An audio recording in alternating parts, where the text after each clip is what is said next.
ജയ് മോഹൻജി. വിശുദ്ധിയുടെ ശക്തി. അധ്യായം 4. സ്വഭാവമാറ്റം. ചോദ്യം: ഞാൻ തമസിനെക്കുറിച്ചുള്ള അങ്ങയുടെ മറുപടി വായിക്കുകയായിരുന്നു. തമസിനെ കീഴടക്കുന്നത് എങ്ങനെയാണ്? ഞാൻ തമസിനെ ആലസ്യവുമായി തുലനം ചെയ്യുകയാണ്. ഉത്തരം: തമസ് എന്നാൽ അലസതയാണ്.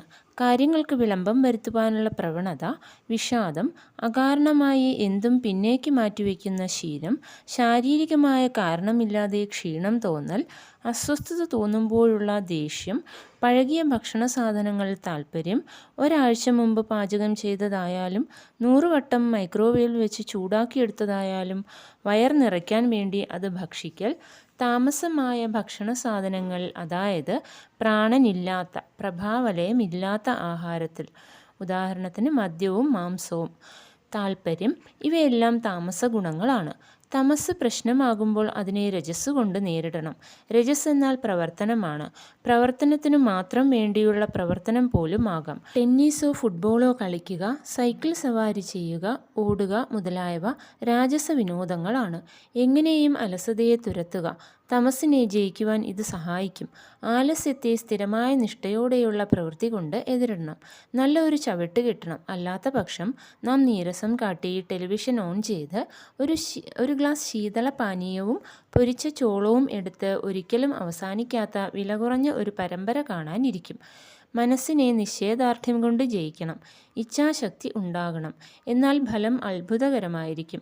രാജസ പ്രവർത്തനം തമസിനെ തുരത്തുക മാത്രമല്ല, നിങ്ങളുടെ ആത്മാഭിമാനത്തെയും അഹംബോധത്തെ പോലും ഉത്തേജിപ്പിക്കുകയും ചെയ്യും. അത് അങ്ങനെ ആയിക്കൊള്ളട്ടെ. നാം അതിനെ കൈകാര്യം ചെയ്യും. നിങ്ങൾ തമസിനെ ജയിക്കുകയും രജസിൻ്റെ തലത്തിൽ, അതായത് അമിത പ്രവർത്തനത്തിൽ ഏർപ്പെടുകയും ചെയ്യുമ്പോൾ നിങ്ങൾക്ക് സന്തോഷത്തിൻ്റെയും സന്താപത്തിൻ്റെയും ഇടയിൽ കിടന്ന് ആടുവാനുള്ള പ്രവണത ഉണ്ടാകും. മനസ്സ് ബോധപൂർവമല്ലാത്ത രീതിയിൽ പ്രവർത്തിക്കാനും സാധ്യതയുണ്ട്. നിങ്ങളുടെ പ്രവൃത്തികൾ സ്വാർത്ഥബുദ്ധിയോടെ ലക്ഷ്യത്തെ മുൻനിർത്തിയുള്ളതാകും. നിങ്ങൾ ഫലങ്ങളെക്കുറിച്ച് വളരെയധികം ശ്രദ്ധാലുവാകും. നേട്ടങ്ങളുടെയും ഫലങ്ങളുടെയും കാര്യത്തിൽ ഒരു വിട്ടുവീഴ്ചയ്ക്കും നിങ്ങൾ തയ്യാറാവുകയില്ല. നിങ്ങൾ സാമൂഹ്യ മണ്ഡലങ്ങളിൽ നിരതനാവുകയും ജീവിതം നേട്ടങ്ങളുടെ അടിസ്ഥാനത്തിൽ ക്രമീകരിക്കുകയും ചെയ്യും. അനുമോദനങ്ങളും പ്രശംസകളും ഒരു രാജസ വ്യക്തിക്ക് പ്രധാനമാണ്. ബുദ്ധിപരമായ ഔന്നത്യവും വാദത്തിൽ ജയിക്കലും പ്രധാനമാണ്. ഇവയെല്ലാം രജസ്സിൻ്റെ പ്രത്യേകതകളാണ്. വസ്ത്രങ്ങൾ, വാഹനങ്ങൾ, ആഭരണങ്ങൾ, എല്ലാറ്റിനോടും എപ്പോഴും ആഗ്രഹമുണ്ടാകും. നമ്മുടെ കേമത്വം നമ്മെ തന്നെയോ മറ്റുള്ളവരെയോ ബോധ്യപ്പെടുത്തുവാനായി നാം ജോലി പോലും മാറി എന്ന് വരും. രജസ് അമിതമാകുമ്പോൾ മോഹഭംഗം ഉണ്ടാകുന്നു. ഇത് അന്തർദർശനത്തിനുള്ള, അതായത് നിങ്ങളുടെ തന്നെ അകത്തേക്ക് നോക്കുവാനുള്ള സമയമാണ്. അപ്പോൾ നിങ്ങൾ സത്വഗുണത്തിലേക്ക് എത്തിച്ചേരും. അതായത് അമിതമായ നിഷ്ക്രിയത്വം, അതായത് തമസ്, പ്രവർത്തനത്തിലേക്ക് നയിക്കുന്നു. അമിതമായ പ്രവർത്തനം, രജസ്, താരതമ്യേനയുള്ള നിഷ്ക്രിയത്വത്തിലേക്ക്, അതായത് സത്വത്തിലേക്ക് നയിക്കുന്നു. ഞാൻ ഒന്നുകൂടി വിശദീകരിക്കാം. മനുഷ്യൻ അയാളുടെ സ്വഭാവഘടനയുടെ അടിസ്ഥാന ഘടകങ്ങൾ എന്ന നിലയ്ക്ക് സത്വരജസ്തമോ ഗുണങ്ങളുടെ ആകത്തുകയാണ്. എല്ലായ്പ്പോഴും ഏതെങ്കിലും ഒരു അനുപാതത്തിൽ അവയിൽ ഒന്നിൻ്റെ പ്രാമുഖ്യം ഉണ്ടാകും. അത് ഏറുകയും കുറയുകയും ചെയ്തുകൊണ്ടിരിക്കും. ഒരിക്കലും നിശ്ചലമായിരിക്കുകയില്ല. അമിതമായ പ്രവർത്തനം ശാന്തിക്ക് വേണ്ടിയുള്ള ആഗ്രഹത്തിലേക്ക് നയിക്കുമ്പോൾ മനസ്സ് അന്തർമുഖതയിലേക്കും ധ്യാനത്തിലേക്കും നീങ്ങുന്നു. ഇത് സാധാരണയായി ഒരാൾക്ക് സുഖത്തിനും ദുഃഖത്തിനും ഇടയിലുള്ള ആട്ടം കൊണ്ട് വളരെ മടുപ്പ് തോന്നുകയും ബോധമില്ലാത്ത രീതിയിലുള്ള തൻ്റെ ജീവിതത്തെക്കുറിച്ച് ആഴത്തിൽ മനസ്സിലാവുകയും ചെയ്യുമ്പോൾ സംഭവിക്കുന്നതാണ്.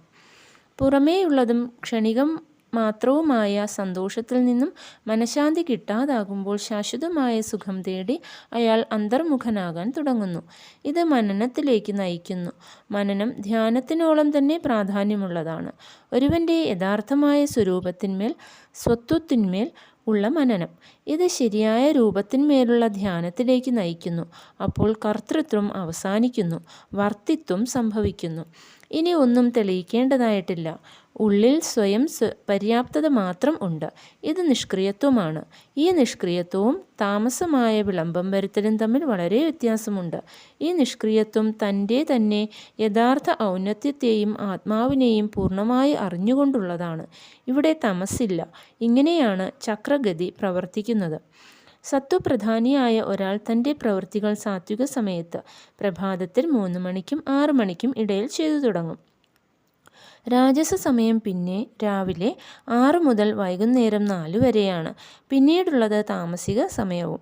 അതുകൊണ്ടാണ് ധർമ്മനിഷ്ഠയുള്ളവർ രാവിലെ 3-നും 6-നും ഇടയ്ക്ക് അവരുടെ ദിവസം തുടങ്ങുകയും താമസിക സമയത്ത് തങ്ങളുടെ പ്രവൃത്തികൾ കഴിയുന്നത്ര കുറച്ചുകൊണ്ട് രാത്രിയിൽ നേരത്തെ ഉറങ്ങുകയും ചെയ്യുന്നത്. ബോധപൂർവമല്ലാതെ ഇഷ്ടങ്ങൾക്ക് വഴങ്ങുന്ന സമയവുമാണ് താമസിക സമയം. ആലോചന കൂടാതെയുള്ള ഒരു തരം പതിവ് ഇഷ്ടങ്ങൾ സാധിക്കൽ. സത്വപ്രധാനനായ ഒരാൾക്ക് വ്യക്തിപരമായ പരിപാടികൾ ഉണ്ടാവുക അപൂർവമാണ്. തൻ്റെ ക്ഷേമത്തേക്കാൾ സമൂഹത്തിൻ്റെ ക്ഷേമത്തിനു വേണ്ടി അയാൾ നിലകൊള്ളും. അയാൾ അധികവും പാകം ചെയ്യാത്ത പച്ചക്കറികൾ, വെയിലേറ്റ പച്ചക്കറികൾ മാത്രം ഭക്ഷിക്കും. അതായത് മണ്ണിനടിയിൽ നിന്നുള്ളവ ഭക്ഷിക്കുകയില്ല. മത്സ്യം, മാംസം, മദ്യം ഉൾപ്പെടെയുള്ള താമസ ആഹാരങ്ങൾ ഒന്നും അയാൾക്ക് കഴിക്കുവാൻ കഴിയുകയില്ല. അയാൾ കഴിക്കുന്ന ഭക്ഷണത്തിൻ്റെ അളവും കുറഞ്ഞുകൊണ്ടിരിക്കും. അപ്പോഴപ്പോൾ തയ്യാറാക്കിയവ മാത്രമേ അയാൾ ഭക്ഷിക്കുകയുള്ളൂ. പിന്നീട് കഴിക്കുവാൻ വേണ്ടി സൂക്ഷിച്ചു വയ്ക്കുകയില്ല. ശാസ്ത്രവിധി പറയുന്നു, സൂക്ഷിച്ചു വെച്ച ഭക്ഷണത്തിൻ്റെ മൂല്യം ക്രമത്തിൽ നഷ്ടപ്പെടുന്നു. അത് പ്രയോജനശൂന്യമായി തീരുന്നു, വിഷമായി തീരുന്നു. അയാൾ എപ്പോഴും സേവനസന്നദ്ധനും ഉയർന്ന അവബോധത്തിൻ്റെയും നിരുപാധിക സ്നേഹത്തിൻ്റെയും തലത്തിൽ നിലകൊള്ളുന്നവനും ആയിരിക്കും. അയാൾ സത്വതലത്തിൽ ആയിരിക്കും.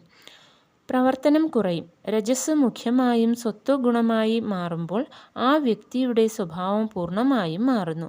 അയാൾ കൂടുതൽ സ്വയം പര്യാപ്തനായി തീരുന്നു.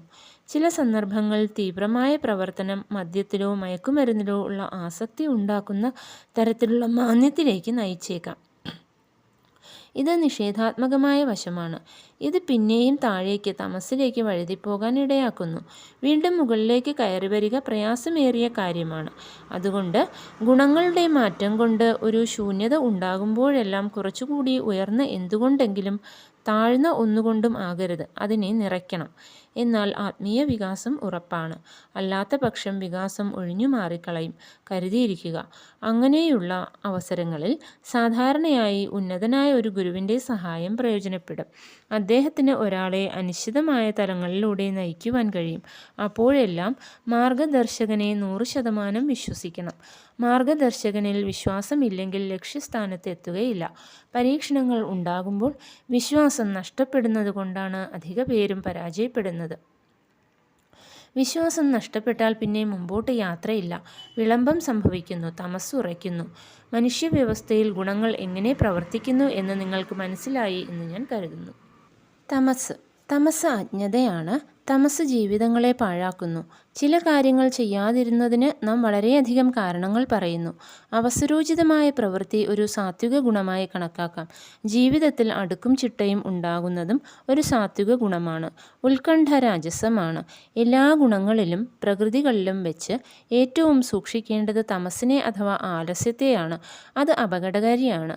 എന്തുകൊണ്ടെന്നാൽ അത് മനുഷ്യനെ നിഷ്ക്രിയത്വത്തിലേക്ക് താഴ്ത്തുന്നു. ജീവിതം പാഴായിപ്പോകുന്നു. തമസ് സാന്ദ്രമാണ്. സത്വം സൂക്ഷ്മമാണ്. തമസ് ഒരാളെ ഇന്ദ്രിയ സുഖങ്ങളോടുള്ള അമിതമായ ആഗ്രഹത്തിലേക്ക് തള്ളിവിടുന്നു. സത്വം മനസ്സാ വാച കർമ്മണ ഉള്ള നിസ്സംഗത്വം നൽകുന്നു. നിസ്സംഗത ചുമതല ഏറ്റെടുക്കാതിരിക്കലല്ല, ചുമതല എടുക്കാതിരിക്കൽ ഒരു താമസ ഗുണമാണ്. നിസ്സംഗത പ്രതീക്ഷ ഇല്ലായ്കയാണ്. സമചിത്തത എന്നും ഇതിന് അർത്ഥമുണ്ട്. അതായത് നിങ്ങൾക്ക് എല്ലാം ഉണ്ടായിരിക്കുകയും എന്നാൽ ഒന്നിനെയും ആശ്രയിക്കാതിരിക്കുകയും ചെയ്യുന്ന അവസ്ഥ. നിങ്ങളുടെ ജീവിതതലം എത്രയധികം സാന്ദ്രമാണോ നിങ്ങൾക്ക് വീണ്ടും ഉയരുവാൻ സാന്ദ്രതലങ്ങളിൽ അത്രയധികം ജന്മങ്ങൾ എടുക്കേണ്ടി വരും. തമസിനെ കരുതിയിരിക്കുക. നിങ്ങളുടെ സാമാന്യമായ ധാരണയ്ക്ക് വേണ്ടി ഞാൻ ഇത് കുറച്ചുകൂടി സ്പഷ്ടമായ രീതിയിൽ പറയട്ടെ. സത്വം, രജസ്, തമസ് ഇവ വ്യക്തികളിൽ കൂടിക്കലർന്നു വരുന്നു എന്ന് ഓർക്കുക. അതുകൊണ്ട് എപ്പോഴും നിങ്ങളുടെ വിവേചനം ഉപയോഗിക്കുക. നിർവ്യാജമായ വിശ്വാസം സാത്വികമാണ്. വിശ്വാസമില്ലായ്മ അരക്ഷിതത്വമാണ്. അരക്ഷിതത്വം രജസ്സിന് തുല്യമാണ്. രജസ് പ്രവർത്തനത്തിലേക്ക് നയിക്കുന്നു. ഇത് തമസിനേക്കാൾ ഉയർന്നതാണ്. തമസ് ഇഷ്ടങ്ങൾ സാധിക്കലാണ്, വിളംബം വരുത്തലാണ്. തമസ് നമ്മെ മന്ദന്മാരാക്കുന്നു, നിർവികാരതയും ഉണ്ടാക്കുന്നു. അങ്ങേയറ്റം നിർവികാരത. തമസ് അനുഭൂതികളെ മരവിപ്പിക്കുന്നു, വികാരങ്ങളെയും വിനാശകരമായ പ്രവണതകളെയും ഉണർത്തിവിടുന്നു. തമസിനെ കരുതിയിരിക്കുക. ചോദ്യം: എൻ്റെ ശാരീരിക അസുഖത്തിന് സൂര്യനമസ്കാരം ശീലിക്കുവാൻ അങ്ങ് പറഞ്ഞിരുന്നു. വളരെ നന്ദി. അസുഖം നല്ലതുപോലെ കുറഞ്ഞിട്ടുണ്ട്. ഇനിയും ദിവസേന ശീലിക്കേണ്ട ആവശ്യമുണ്ടോ? വാരാന്ത്യങ്ങളിൽ ഇത് ഒഴിവാക്കാമോ? വാരാന്ത്യങ്ങളിൽ എല്ലാം അല്പം ചിട്ടയില്ലാതായി പോകുന്നു. ഉത്തരം: സൂര്യൻ ഈ ചോദ്യം ചോദിക്കുന്നില്ല. വാരാന്ത്യമായാലും അവധി ദിവസമായാലും സൂര്യൻ തൻ്റെ ജോലി നിർവഹിക്കുന്നു. പക്ഷികളും മൃഗങ്ങളും അവധിയെടുക്കുന്നില്ല. ചെടികളും വൃക്ഷങ്ങളും ഒരിക്കലും അവധിയെടുക്കാറില്ല. സസ്യജാലങ്ങളും ജന്തുജാലങ്ങളും ആലസ്യം കാട്ടാറില്ല. പിന്നെ നാം എന്തിനങ്ങനെ ചെയ്യണം? അതുകൊണ്ട് ഇഴഞ്ഞ മട്ടിൽ പ്രവർത്തിക്കരുത്. ആലസ്യത്തെ തോൽപ്പിച്ച് ക്രമമായി മുന്നേറുക. എൻ്റെ മറുപടി നിങ്ങൾ നല്ലതുപോലെ മനസ്സിലാക്കി എന്ന് വിശ്വസിക്കുന്നു. ചോദ്യം: കായിക അധ്വാനത്തിൽ വല്ലപ്പോഴും ഉണ്ടാകുന്ന ക്ഷീണവും മന്ദതയും തമസ്സാണോ? ഉത്തരം: നിങ്ങൾക്ക് ശാരീരികമായ അസുഖമൊന്നുമില്ലെങ്കിൽ അത് തമസ്സാണ്. Thank you. ജയ് മോഹൻജി.